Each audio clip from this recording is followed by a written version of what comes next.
Hi guys, welcome back to the channel. I'm Gary and the channel is called Clueless Reacts. Today I've been given what is Hinduism. Now honestly I've got no clue. I really don't know. It's nothing that I've had any make-up with. I don't know any Hindus that I know of. So this could be right over my head. But let's have a look and see. We can just do what we can. At the end of it, please, if you like it, subscribe, thumbs up. If you don't like it, give me a thumbs down. It's entirely up to you. Okay, let's go and have a look and see. Hinduism, the religion of over 1 billion people, is the world's oldest religion and probably the most confusing one to non-Hindus. Some say it isn't even a religion, more a way of life. Hindus themselves call it the Sanatana Dharma, the eternal tradition. So, what is Hinduism? Does YOLO apply to them? And who is this elephant guy? Well, let's find out.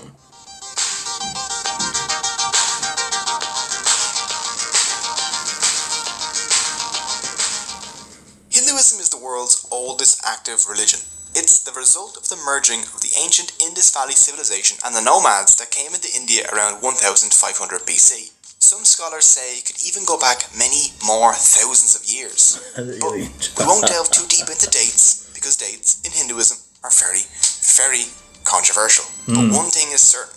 Same as Buddhism. Buddhism old, the same. like at least 36 Betty Whites. Hinduism has been around for so long that it and the concept of India itself are inseparable. Hindu and India even come from the same word. Sanskrit was the ancient language of the Hindus, and the Sanskrit name for the Indus River is Sindhu. The ancient Persians who sat across the Indus tended to switch their S's to H's, so Sindhu became Hindu. So the people living across the river became Hindus. The Persians told the Greeks, who dropped that very not Greek-like H, stuck in a very Greek-like E to the end, and boom, India. Hinduism has a long, long history. But today we'll be focusing on just the core beliefs of Hindus because I don't have the willpower to animate a 3-hour-long video. Hindus are a diverse group. Some are strict, dedicating their lives to prayer, while others don't believe in any gods but still follow Hindu philosophy. To make things easier to understand, let's break Hinduism down into 7 core beliefs. So, here's my rap about the 7 Hindu beliefs. You promised you weren't gonna do the rap. Come on, you're better than this, man. Fine. Here's the regular version then. No rap. Belief in one universal soul. Hindus believe in a universal soul known as Brahman, a formless, genderless source of all reality. Brahman is the universe and the material that makes up the universe. It's a trippy concept, but think of Brahman as an ocean and everything else as drops propelling out of that ocean, separate for a time, but still the same thing, if that makes sense. 2. Belief in an immortal, individual soul. In Hinduism, souls are known as Atman. Actions of the soul while in a body have effects on that soul's next life. When you die, your soul moves to another new body. This is called transmigration. The kind of body the soul inhabits next is determined by karma. Move into a dog or something. 3. Belief in karma. Karma is I believe in karma. Usually good or bad actions that affect society. For Hindus, karmic actions in the past affect us today, and our actions today affect our soul's future. 4. Belief in moksha. The goal in Hindu life is to somehow get back to Brahman. If a Hindu can do this, they will be freed from the cycle of life and death. This is called moksha. You can achieve moksha by realizing your oneness with Brahman. How you realize this is up to you. For this reason, Hindus pray, "Lead me from the unreal to the real." 5. Belief in the Vedas. The Vedas are Hindu sacred books of knowledge. There are 4 Vedas. Hindus believe that all 4 were divinely revealed to ancient Hindu sages. We'll take a closer look at the Vedas in a while. 6. Belief in cyclical time. For Hindus, there are no beginnings or endings. Time is a series of cycles, each cycle containing 4 ages or yugas. There's the Krita, the Treta, the Dwapara, and the Kali. Added together, the 4 yugas total about 4.32 million years. At the end of each cycle, declining human morality leads to the total destruction of reality. Hindus believe that we are in the 4th and final yug, Kali. 7. Belief in Dharma. Dharma is a difficult word to translate to English. Proper behavior is the best that I could come up with. Dharma maintains balance in the universe. As long as everything in the universe, like animals, plants, and humans, follow their Dharma, everything will be fine. If they break from the Dharma, though, things will be super not fine. Each being has its own Dharma. A lion's Dharma is to kill and eat antelope. A king's Dharma is to rule well. A subscriber's Dharma is to smash the like button and ring the notification bell. For humans, their specific Dharma is usually based on their age and their caste. An old priest will have a very different Dharma than a young merchant, for example. So those are the 7 core beliefs of Hinduism. With them, you can understand the Hindu mindset. Unlike Christianity or Islam, Hinduism is a non-profit organization. There is no Jesus or Muhammad for Hindus. There is no Bible, Quran, or Torah. Instead, they have a bunch, and I mean a bunch, of different sacred texts. The 4 Vedas form the basis of the Hindu faith. So let's take a look at them. 1. The Rig Veda. The Rig Veda is a collection of songs that praise and discuss ideas like truth, reality, and the universe, along with discussions on war, weddings, and rituals. 2. The Yajur Veda. The Yajur Veda covers stuff such as sacrificial rites and rituals. 3. The Sama Veda. Sama literally means sweet song that destroys sorrow. It is mostly songs dedicated to praising gods. It's different than the rest of the Vedas because it's set to music. 4. The Atharva Veda. The Atharva Veda is my favorite one. Do you want to curse your enemies? Or charm that special someone? Maybe learn to invoke rain? Or discover herbal medicine along with tips on warfare? Like how to make poison arrows? Well, this Veda has you covered, along with a bunch of other charms and curses. It even has a curse against cursers. Avoid us, O curse, as a burning fire avoids a lake. Strike him here that curses us, as the lightning of heaven the tree. A link to the Atharva Veda is in the description, just in case you need a spell to get away or another to banish pigeons from your presence. It's great.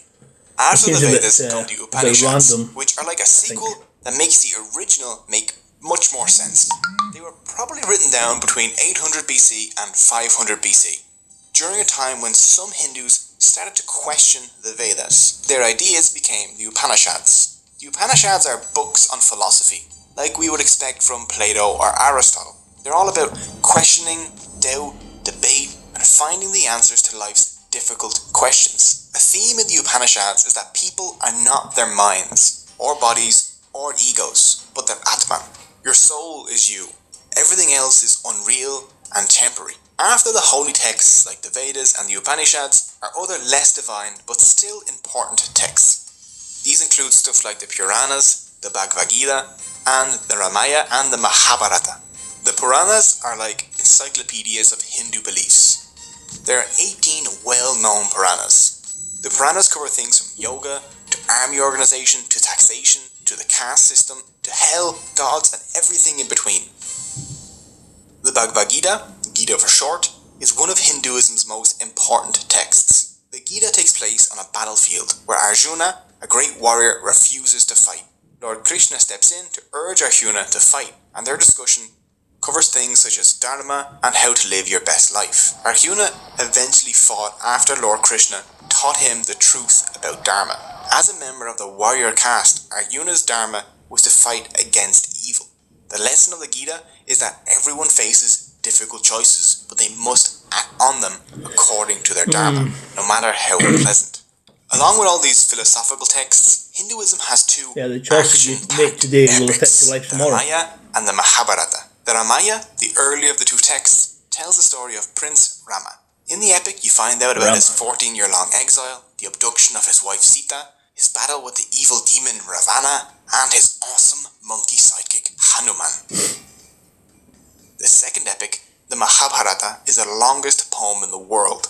5 times the length of the Bible and 8 times the length of the Iliad and Odyssey combined. It rivals any soap opera you've ever seen when it comes to drama. Murder, betrayal, love, murder, and giant battles. The Mahabharata has it all. The theme running through the Ramayana and the Mahabharata is that Dharma must be followed for society to function.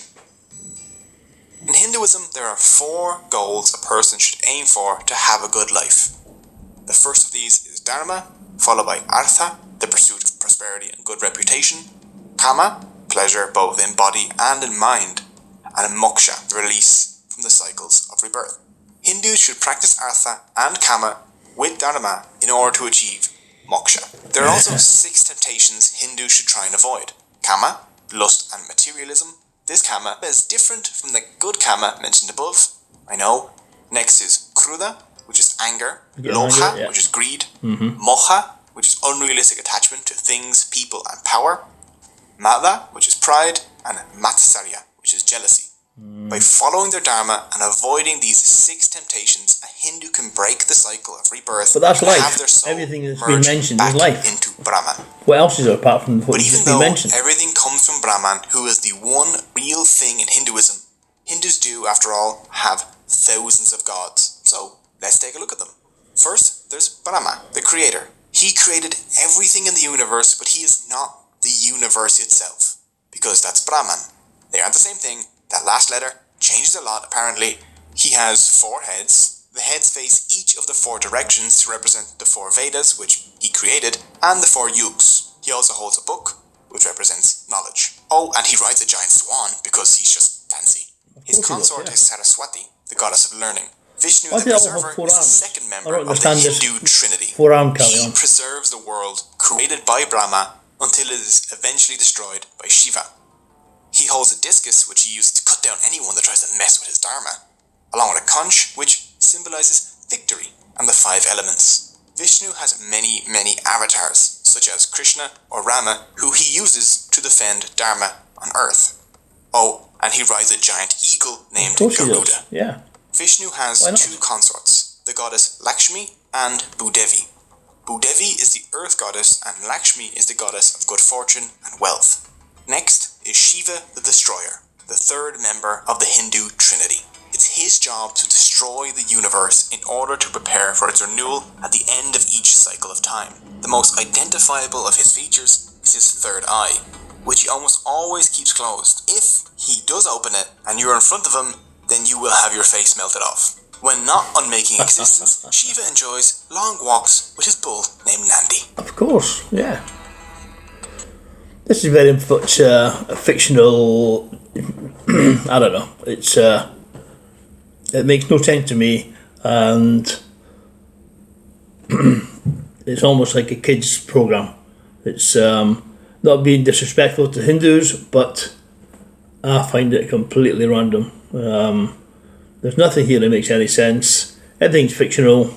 No one sees anyone. They've all got 4 arms. They ride swans, ride bulls. So nah, sorry, it doesn't really work for me. But we'll see.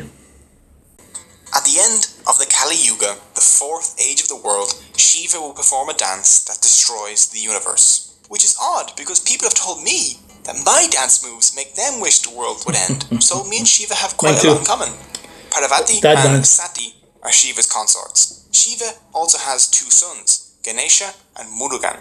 Ganesha is worshipped as the remover of obstacles, and Murugan is the god of war. Ganesha holds a very special place in the heart of Hindus, due to him being the remover of obstacles. The elephant head is the most obvious clue to identifying him. He was actually born with a human head, but after Shiva cut that one off, he kind of had to make do with an elephant one. If you're Christian or Muslim, you're aware that your religion has a bunch of different denominations, like Catholics or Protestants, Sunni and Shia. Hinduism has these too.